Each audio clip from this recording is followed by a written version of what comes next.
Hello and welcome dear students in VV educational services Bhopal. आज का हमारा टॉपिक है need analysis and various insurance product. ठीक है, ये आपके यूनिट 2 का 6th एंड लास्ट टॉपिक है। नीड एनालिसिस मतलब आवश्यकताओं को क्या करना, एनालिसिस करना या उनका विश्लेषण करना। वेरियस इंश्योरेंस प्रोडक्ट, ठीक है, किसी भी इंश्योरेंस प्रोडक्ट को लेने के लिए अगर आप कोई भी पॉलिसी ले रहे हैं या कोई भी आप इंश्योरेंस प्रोडक्ट ले रहे हैं, लाइफ इंश्योरेंस ले रहे हैं, हेल्थ इंश्योरेंस ले रहे हैं, ठीक है, कोई रिटायरमेंट प्लान ले रहे हैं, ठीक है, कोई पेंशन स्कीम, आपकी जो भी रिक्वायरमेंट है उसके हिसाब से क्या किया जाता है।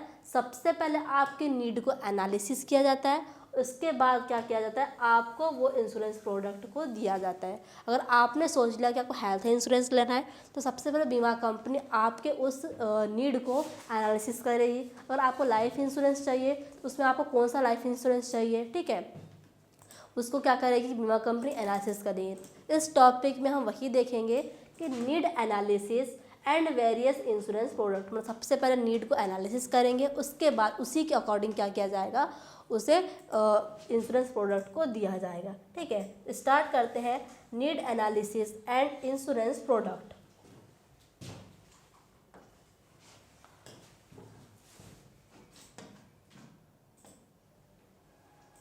Need analysis is the process of assessing an individual or family's financial situation to determine the type and amount of insurance coverage required to protect against risk and achieve financial goal। ठीक है, need analysis क्या है, एक process है। किसी भी product को या फाइनेंशियल या बोल सकते हैं इंश्योरेंस प्रोडक्ट को लेने के लिए फर्स्ट प्रोसेस क्या होती है, उसके नीड को एनालिसिस किया जाता है। ठीक है, तो नीड एनालिसिस क्या है, नीड एनालिसिस एक ऐसी प्रक्रिया या वह प्रक्रिया है जिसमें किसी व्यक्ति या परिवार की वित्तीय स्थिति, ठीक है, जो भी पॉलिसी होल्डर किसी फैमिली के नाम से, किसी कंपनी के नाम से, किसी बिजनेस के नाम से या अपने इंडिविजुअल अपने नाम से कोई भी बीमा पॉलिसी लेता है या लेने की सोचता है, ठीक है, तो क्या किया जाता है, व्यक्ति या परिवार की वित्तीय स्थिति का मूल्यांकन किया जाता है कि इसकी फाइनेंशियल कंडीशन कैसी है, इसकी इनकम कितनी, इसका एक्सपेंस कितना है, सेविंग कितनी है, इसका इन्वेस्टमेंट कहाँ कहाँ है। तो सारी चीज़ों को क्या किया जाता है, सबसे पहले एनालिसिस किया जाता है, उनका मूल्यांकन किया जाता है ताकि जोखिमों से सुरक्षा और वित्तीय लक्ष्यों की प्राप्ति के लिए अनावश्यक बीमा प्रकार और राशि निर्धारित की जा सके। मतलब ये सारी कंडीशन को देख के कि उसकी इनकम कितनी है, उसका मंथली एक्सपेंस कितना है, उसकी सेविंग्स कितनी है, उसका इन्वेस्टमेंट कहाँ कहाँ पर है, उस पर अदर कोई जैसे कि कर्जा या कोई लोन तो नहीं है, सारी चीज़ को पहले एनालिसिस किया जाता है ताकि जो रिस्क है उस रिस्क से सुरक्षा और वित्तीय लक्ष्य मतलब उसकी जो फाइनेंशियल गोल है उसे प्राप्त किया जा सके और उसकी जो भी नीड्स है या उसकी जो भी आवश्यकता है उसको क्या किया जा सके, उस बीमा प्रोडक्ट को देके उसकी सारी इच्छाओं को या सारी नीड्स को पूरा किया जा सके।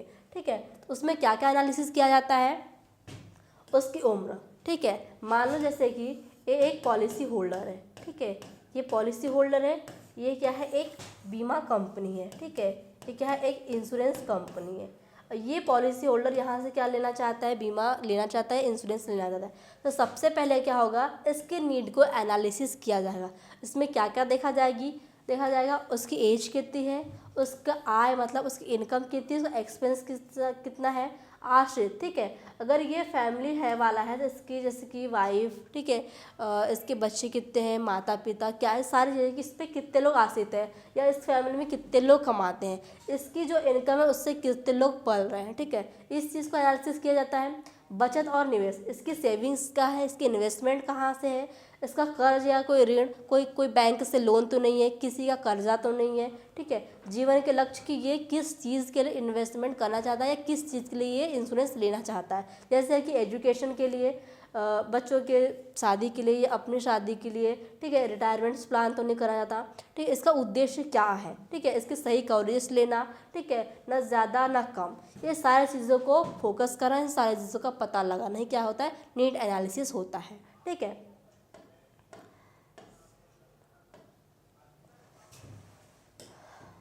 अब हम देखेंगे नीड एनालिसिस के लिए मुख्य बिंदु जो मैंने आपको बताया। किसी भी व्यक्ति या फैमिली को अगर कोई इंश्योरेंस प्रोडक्ट लेना है तो उसकी नीड को एनालिसिस करने के लिए कौन कौन से बिंदु या कौन कौन से पॉइंट देखे जाते हैं। फर्स्ट है उसकी एज, ठीक है, age determines the type and terms of insurance suitable for an individual and insurance needs very at different life stage. उम्र यहाँ तय, सबसे पहले उसको क्या कहता है, उसकी एज को पता लगा जाता है, क्योंकि उम्र यह तय करती है कि किसी व्यक्ति के लिए कौन सा बीमा प्रकार है। अगर कोई अच्छा व्यक्ति है, जैसे ये 20 से 25 साल का है, उसको जैसे कि मोटर इंश्योरेंस करवाना है, ठीक है, ऑटोमोबाइल इंश्योरेंस करवाना है, या फिर अपना हेल्थ इंश्योरेंस करवाना है, कोई लाइफ इंश्योरेंस लेना है, ठीक है, जैसे लाइफ इंश्योरेंस उसको लेना है, ठीक है, कोई बीमार व्यक्ति उसको हेल्थ इंश्योरेंस लेना है, मतलब जिसकी जो नीड है, जिसको जो चाहिए होता है, उन सारी चीज़ों का पता लगाना। जी फर्स्ट क्या है, फर्स्ट पॉइंट क्या है, उम्र, ठीक है, उसकी एज कितनी है। एज यह तय करती है कि किसी व्यक्ति के लिए कौन सा बीमा प्रकार सही होता है या कौन सा बीमा प्रकार या अवधि उपयुक्त है, क्योंकि जीवन के विभिन्न चरणों में बीमा की क्या होती है, ज़रूरतें अलग अलग होती हैं। उसकी कंडीशंस को देखकर, उसकी जो नीड्स है, उसकी जो ज़रूरतें हैं, उसको देखकर, उसकी एज को देखकर ही क्या किया जाता है, उसको कौन सा प्रोडक्ट देना है, कौन सा इंश्योरेंस प्रोडक्ट देना है, उसको क्या किया जाता है, एनालिसिस किया जाता है। फर्स्ट पॉइंट क्या है, इसकी एज, ठीक है। सेकंड पॉइंट है उसकी आय और खर्च, मतलब उसकी इनकम कितनी है, उसका एक्सपेंस कितना है, मतलब खर्चा कितना है। Assessing income and expense helps to determine how much insurance premium can be affordable and the required coverage at maintain the family's lifestyle. आय और खर्च का मूल्यांकन यह पता लगाने में मदद करता है कि यह पता लगाने में हेल्प करता है कि व्यक्ति कितना प्रीमियम भुगतान कर सकता है और परिवार की जीवन शैली बनाए रखने के लिए कितनी बीमा राशि आवश्यक है। मतलब इस कंडीशन में क्या होता है, इसमें उसकी इनकम और उसके एक्सपेंस को इसलिए देखा जाता है कि अगर उसकी इनकम जितनी अच्छी होगी, वो क्या कर सकता है, वो अच्छी से अच्छी बीमा राशि दे सकता है, मतलब प्रीमियम उसको ज़्यादा सेट किया जाएगा। उसकी इनकम अगर कम है, उसके फैमिली मेम्बर ज़्यादा है, मतलब खर्च ज़्यादा है, तो क्या किया जाएगा, उसका इंश्योरेंस कम सेट किया जाएगा, ठीक है। तो सेकंड कंडीशन क्या है, सेकंड कंडीशन ये है कि उसके एक्सपेंस और उसकी आय का पता लगा जाता है कि उसको वो अपनी व्यावसायिक ज़िंदगी में या अपनी जो काम कर रहा है उसमें वो उस प्रीमियम का या फिर उस पॉलिसी का भुगतान कर सकता है या नहीं कर पाएगा, कितना प्रीमियम उसको देना चाहिए, ठीक है। अब थर्ड है इसमें डिपेंडेंट, मतलब उस पर कितने लोग आश्रित हैं, फैमिली चला रहा है, सिंगल पर्सन है, शादी हुई है नहीं हुई है, बच्चे कितने हैं, ठीक है, माँ बाप है या नहीं, इन सारे चीज़ों का, ठीक है। Dependent are family member who rely on the individual financial their needs define the minimum coverage required। आश्रित वे परिवार के सदस्य हैं जो व्यक्ति या वित्तीय रूप से निर्भर होते हैं, उनकी आवश्यकता न्यूनतम आवश्यकता को कवरेज तय करती है। अगर कोई व्यक्ति है जो फैमिली में अकेला कमा रहा है, उसकी जितनी इनकम है उसी पर सारा परिवार पल रहा है, ठीक है। अब देखो क्या है, उसके 2 बच्चे हैं, माँ बाप है, उसकी वाइफ है, मतलब सारा चीज़ों का खर्चा क्या है, उसी को उठाना है। उसको पॉलिसी का प्रीमियम भी पे करना है, उसको रेंट भी देना है, उसको पूरा खर्चा भी उठाना है, बच्चों का एजुकेशन, माँ बाप की सेवा, ठीक है। अगर उसको जो भी काम है उस अकेले इंसान को करना है, इन सारी चीज़ों को भी क्या किया जाता है, देखा जाता है कि उसमें कितने लोग आश्रित हैं। फिर एक्साइटिंग सेविंग इन्वेस्टमेंट, मतलब मौजूदा बचत और निवेश। करंट सेविंग एंड इन्वेस्टमेंट, मतलब वर्तमान में वो कितना बचा रहा है और कहाँ कहाँ पर इन्वेस्टमेंट कर रहा है, ठीक है। मतलब आवश्यक बीमा राशि को कम कर सकते हैं, क्योंकि वे भविष्य की वित्तीय ज़रूरतों को उस इन्वेस्टमेंट और उस सेविंग से क्या कर सकता है, पूरा कर सकता है। तो क्या होगा, साथ में ये भी देखा जाएगा कि उसकी सेविंग्स कितनी है और वो कहाँ कहाँ उसने इन्वेस्टमेंट करके रखा है। फिर है लिएबिलिटीज़, ठीक है, लिएबिलिटीज़ एंड डिबेट्स, ऋण और जिम्मेदारियाँ। Outstanding debits and liability must be considered to ensure the family can repay loans even in the policyholder's absence, ठीक है। अब इस कंडीशन में क्या होता है, इस कंडीशन में देखा जाता है कि जो बकाया ऋण और जिम्मेदारी को ध्यान में रखना ज़रूरी है, ठीक है, कि जो व्यक्ति पॉलिसी लेना चाहता है उसकी जिम्मेदारी कितनी है, ठीक है, उसके कोई ऋण, ठीक है, कोई लोन, उसकी रिस्पॉन्सिबिलिटी, ताकि पॉलिसी धारक या पॉलिसी होल्डर की अनुपस्थिति में भी परिवार ऋण चुका सके, ठीक है। अगर हो सकता है कि जो व्यक्ति ने पॉलिसी लिया है वो टाइम पे नहीं चुका पा रहा है, वो घर से बाहर है या उसकी डेथ हो जाती है, कोई भी कंडीशन आ जाती है, तो सबसे पहले देखा जाता है कि कोई कर्जा तो नहीं है, उस पर रिस्पॉन्सिबिलिटी कितनी है, उसकी गैर मौजूदगी में वो ऋण चुकाया जाएगा या नहीं चुकाया जाएगा। इन सारी चीज़ों को भी क्या किया जाता है, कवर किया जाता है। फिर लाइफ गोल, कि जीवन के लक्ष्य क्या है। जैसे जीवन के लक्ष्य क्या हो सकते हैं, बच्चों की पढ़ाई, ठीक है, रिटायरमेंट्स प्लान, शादी करना तो शादी, बच्चों की शादी, ये क्या होते हैं उसके जीवन के लक्ष्य होते हैं। इन सभी चीज़ों को भी क्या किया जाता है, देखा जाता है। ये किसी भी पॉलिसी होल्डर को इंश्योरेंस प्रोडक्ट देने से पहले किन सारे चीज़ों को क्या किया जाता है, एनालिसिस किया जाता है, या इन सारी ज़रूरतों को क्या किया जाता है, पूरा किया जाता है, इनको देखा जाता है। ये ऐसे कुछ मुख्य पॉइंट्स थे जो हमने आपको स्टेप बाय स्टेप कवर किया। अब हम देखेंगे वेरियस इंश्योरेंस प्रोडक्ट, या फिर इसे बोल सकते हैं इंश्योरेंस प्रोडक्ट के टाइप्स कि हमने देखा नीड एनालिसिस। नीड एनालिसिस में हमने देखा कि कोई भी व्यक्ति जो पॉलिसी लेता है, मतलब इंश्योरेंस कंपनी से अगर कोई पॉलिसी लेता है तो उसकी जो लिमिटेशंस होती है, मतलब जो कंपनी होती है, बीमा कंपनी, वो क्या क्या देखती है या किस किस चीज़ को एनालिसिस करती है, ठीक है, उसकी एज, ठीक है, उसमें कौन सा, मतलब वो कौन सा पॉलिसी लेना चाहता है, उसकी कौन कौन से लिमिटेशंस है, उसकी आय कितना है, उसका खर्च कितना है, उसकी इनकम कितनी मंथली, इन सारी चीज़ों को एनालिसिस करता है, ठीक है। अब हम देखेंगे कि कौन कौन से प्रोडक्ट होते हैं इंश्योरेंस के। इसमें फर्स्ट है लाइफ इंश्योरेंस, सेकंड है हेल्थ इंश्योरेंस, थर्ड है जनरल इंश्योरेंस, फिर फोर्थ है रिटायरमेंट पेंशन प्लान्स, ठीक है। लाइफ इंश्योरेंस में हम देखेंगे कि कोई व्यक्ति अगर बीमा कंपनी से लाइफ इंश्योरेंस लेता है, ठीक है, उसकी कौन कौन सी कंडीशंस होती है, या फिर कोई व्यक्ति, जैसे कि एक व्यक्ति है जिसको क्या लेना है, लाइफ इंश्योरेंस लेना है, ठीक है। लाइफ इंश्योरेंस में उसके कुछ टाइप्स होते हैं कि उसको किस प्रकार का लाइफ इंश्योरेंस लेना है, कौन सी कंडीशन पे, या उसे किस प्रकार की प्रॉब्लम है, या फिर कहना चाहिए कि उसे किस ज़रूरत के हिसाब से उस प्रोडक्ट को लेना है, ठीक है। तो स्टार्ट करते हैं।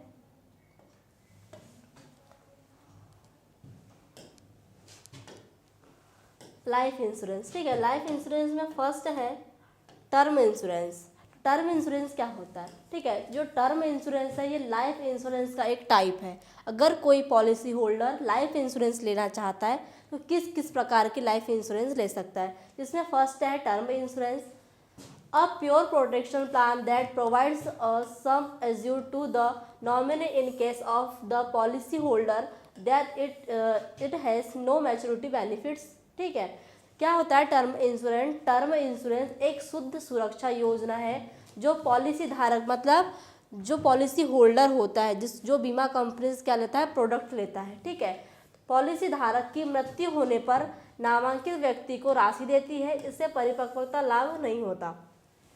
इसका मतलब है कि टर्म इंश्योरेंस वो इंश्योरेंस होता है जिसमें अगर कोई पॉलिसी होल्डर की मृत्यु हो जाती है, और मृत्यु हो जाने के बाद क्या होगा, उसका जो नॉमिनी रहता है उसको क्या मिलती है, उसको उसकी जो प्रोटेक्शन होती है, या क्या कहना चाहिए, जो पॉलिसी का जो पैसा होता है उसको किसको मिलता है, जो उसका पॉलिसी मतलब नॉमिनी होता है, ठीक है।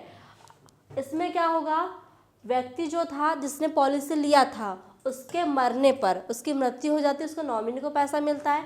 बट ये क्या होता है, अगर ये पॉलिसी 5 साल की है, उसने 5 साल के लिए पॉलिसी लिया था और व्यक्ति 4 साल होने के बाद मर गया, 1 साल बचा हुआ है इसकी पॉलिसी का, बट क्या होगा, उसके मर जाने पर 4 साल में ही क्या मिल जाएगा, उसका जो नॉमिनी उसको पैसा मिल जाता है। इसमें क्या होता है, पॉलिसी मैच्योर नहीं होती है, ठीक है, मतलब मैच्योर होने पे जो पैसा मिलना था वो नहीं मिलता है, जितना पैसा उसने दिया था वो मर जाता है तो उसकी नॉमिनी को उतना ही पैसा रिटर्न में मिलता है, ठीक है। अब इसमें सेकंड है इंडिपेंडेंट प्लान। इंडिपेंडेंट प्लान में क्या होता है, a combination of insurance and savings where the sum assured is paid on death of maturity the policy. बीमा और बचत का संयोजन, ठीक है। इंश्योरेंस और सेविंग का क्या होता है, इसमें संयोजन होता है, इसमें मृत्यु या पॉलिसी की समाप्ति पर राशि दी जाती है। इसमें क्या होगा, ये भी इंडिपेंडेंट प्लान है। इसमें क्या किया जाता है, अगर कोई व्यक्ति जिसके नाम से पॉलिसी है वो मर जाता है तो क्या मिलेगा, उसके फैमिली को उसका पैसा मिलता है, या फिर वो पॉलिसी जब कंप्लीट होती है या मैच्योर होती है तब जाकर उसको पैसा मिलता है। टर्म इंश्योरेंस में क्या हो रहा है, टर्म इंश्योरेंस में अगर व्यक्ति मर जाता है पॉलिसी चलते हुए टाइम पर तो क्या होगा, उसी टाइम पर उसको पैसा मिल जाता है, उसके नॉमिनी को पैसा मिल जाता है। और इंडिपेंडेंट प्लान में क्या होता है, जो पॉलिसी धारक होता है या वो मर जाए तो पैसा मिलेगा, या फिर वो कब मतलब उसको पैसा तब मिलता है जब उसकी पॉलिसी मैच्योर हो जाती है, ठीक है। अब इसमें थर्ड पॉइंट है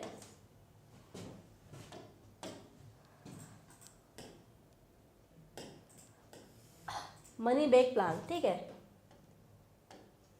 मनी बैक प्लान क्या होता है? Periodic pay out are made during the policy term along with life coverages suitable for regular cases requirements. Policy अवधि के दौरान समय समय पर भुगतान किया जाता है, साथ ही जीवन सुरक्षा भी रहती है, नियमित नकद आवश्यकता वाले लोगों के लिए उपयुक्त होता है। ठीक है, मनी बैक प्लान क्या होता है? अगर कोई व्यक्ति ने 10 साल की पॉलिसी लिया है और उसको बीच बीच में पैसों की ज़रूरत पड़ती है तो क्या कर सकता है? वो उस बीमा कंपनी से, इंश्योरेंस कंपनी से पैसा ले सकता है, मतलब बैक टू बैक वो पैसा ले सकता है। ठीक है, मान लो उसकी 10 साल की क्या थी, 10 साल की उसकी पॉलिसी है, उसको 1 साल में अगर पैसों की ज़रूरत पड़ती है तो क्या कर सकता है? वो बीमा कंपनी से पैसा ले सकता है। ये होता है मनी बैक प्लान। फिर है ULIP, ठीक है, यूनिट लिंक्ड इंश्योरेंस प्लान। इसमें क्या होता है?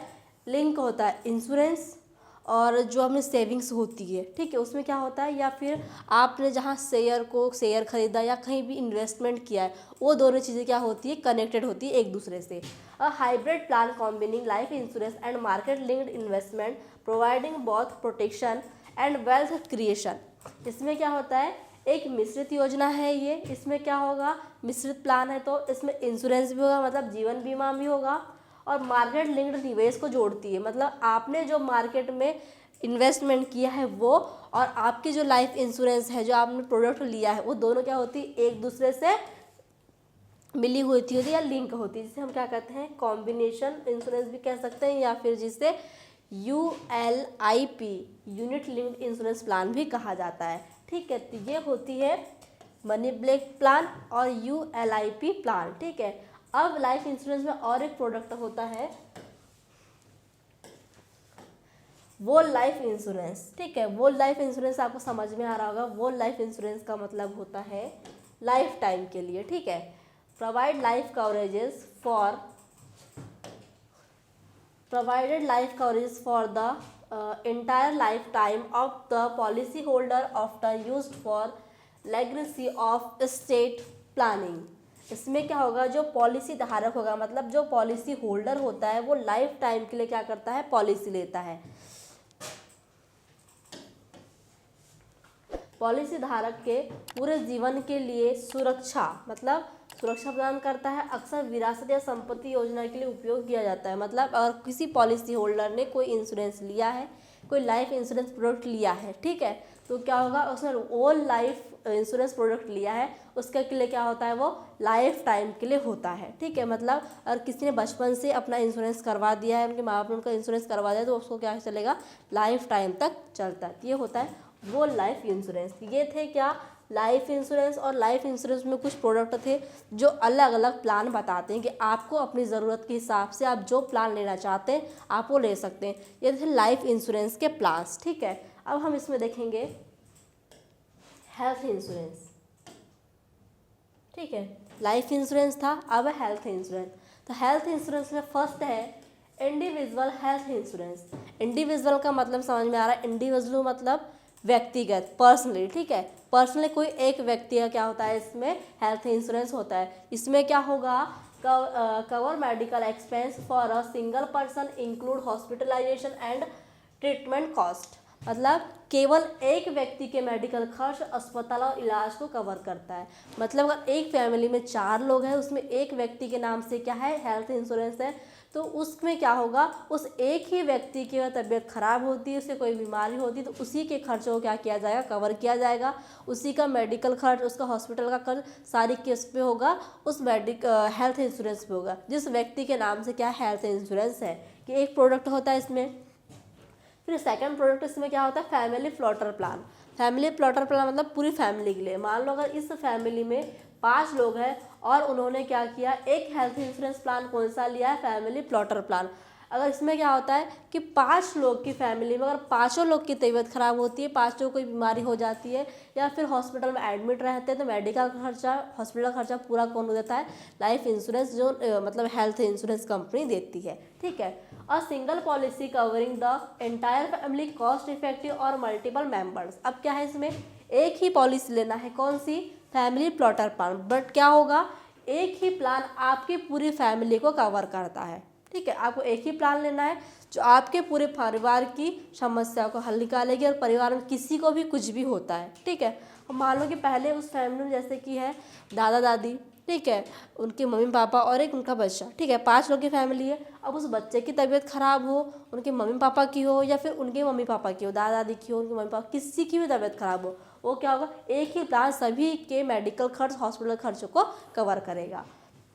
फिर है क्रिटिकल इलनेस इंश्योरेंस, ठीक है।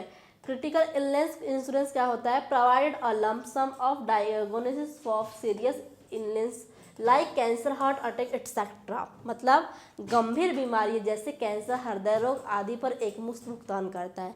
इसमें क्या होता है, जैसे कि आपने क्या किया, हेल्थ इंश्योरेंस प्लान में कौन सा लिया, क्रिटिकल इलनेस इंश्योरेंस लिया। अब आपको पता है कि आपकी फैमिली में आप जो जिसके नाम से इंश्योरेंस ले रहे हैं उसको खतरनाक बीमारी है, वो गंभीर बीमारी से पीड़ित है, तो आप क्या करते हैं, आप उसके लिए ये प्लान डिसाइड करते हैं कि उसको कौन सा प्लान लेना है, क्रिटिकल इलनेस इंश्योरेंस। इसमें क्या होगा, उस व्यक्ति की जैसे तबीयत खराब है और उसका इलाज चल रहा है, ठीक है, तो ये कंपनी क्या करती है, इसमें हेल्थ इंश्योरेंस कंपनी एक खट्टा या एक साथ पूरा क्या करेगी, पूरे जो उसका इलाज चल रहा है उसको कवर करती है, तो एक मुश्त पूरा क्या करेगी, भुगतान करेगी, ठीक है। इसका फोर्थ है personal accident insurance. Personal accident insurance में क्या होता है, covers accident, death of, disability of the injured, दुर्घटना में मृत्यु या स्थायी विकलांगता को कवर करता है। अब इस केस में क्या होता है या इस प्लान में क्या होता है, अगर कोई व्यक्ति, ठीक है, उसकी दुर्घटना में क्या हो जाए, मृत्यु हो जाए या फिर दुर्घटना में वो क्या हो जाए, विकलांग हो जाए, इस कंडीशन में क्या करती है, उसका जो भी खर्चा हो, उसको जो भी प्रोटेक्शन, जो पैसा देना हो, इस रिस्क को कौन कवर करता है, ये आपका जो फोर्थ प्लान था पर्सनल एक्सीडेंट इंश्योरेंस, ये प्लान क्या करता है, इसको कवर करता है, ठीक है। तो ये था हेल्थ इंश्योरेंस। अब हम इसमें देखेंगे जनरल इंश्योरेंस, ठीक है, ये थर्ड आपका प्लान है या लाइफ प्रोडक्ट है, इंश्योरेंस प्रोडक्ट थर्ड है जनरल इंश्योरेंस। अब जनरल इंश्योरेंस में क्या क्या आता है, motor insurance, home insurance, travel insurance. इसमें क्या हुआ, जो लाइफ इंश्योरेंस था आपका जो बैकअप प्लान था, या आप अपनी लाइफ के लिए कुछ करना चाहते हैं, किसी के लिए पैसे जोड़ना चाहते हैं, शादी के लिए, कुछ मकान के लिए, कुछ के लिए, तो आप क्या कर सकते हैं, लाइफ इंश्योरेंस ले सकते हैं, क्योंकि आपका पैसा वहाँ क्या रहता है, जमा रहता है, आपकी लाइफ के लिए था। अब हमने सेकंड देखा, उसमें हेल्थ इंश्योरेंस। हेल्थ इंश्योरेंस क्या था, आपकी जो कंडीशन है, किसी दवाई गोली, ठीक है, आपका जो मेडिकल है, मेडिकल खर्चा है, हॉस्पिटल खर्चा है, उसके लिए क्या था, हेल्थ इंश्योरेंस था।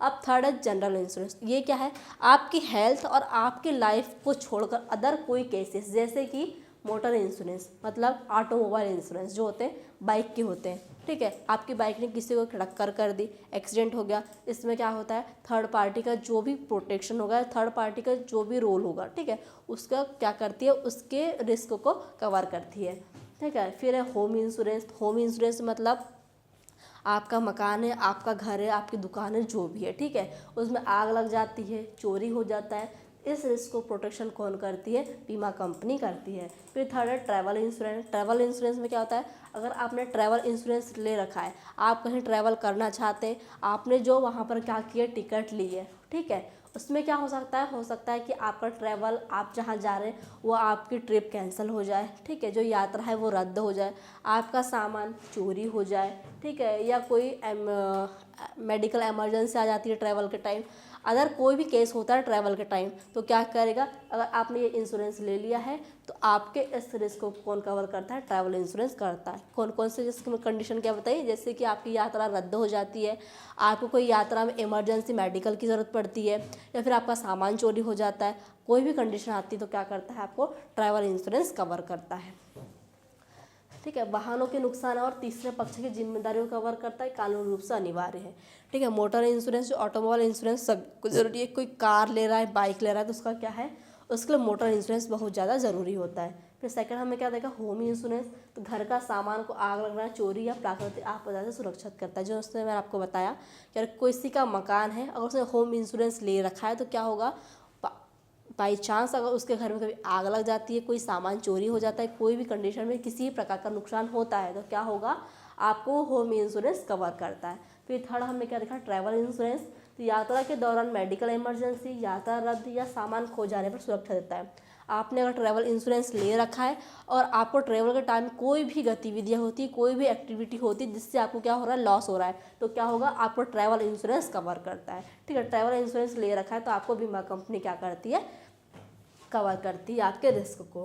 तो ये था आपका जनरल इंश्योरेंस, ठीक है, मतलब लाइफ से छोड़ के, आपकी हेल्थ को छोड़ के जो भी अदर इंश्योरेंस होते हैं वो सारे किस में आते हैं, जनरल इंश्योरेंस में आते हैं। फिर लास्ट है रिटायरमेंट प्लान, ठीक है। तो ये इंश्योरेंस किस चीज़ के लिए होते हैं, आप अगर कोई जॉब कर रहे हैं, प्राइवेट जॉब कर रहे हैं या फिर आप गवर्नमेंट जॉब कर रहे हैं, आप किसी भी प्रकार की कोई जॉब कर रहे हैं और आप उस जॉब से क्या करते हैं, रिटायरमेंट लेते हैं, ठीक है।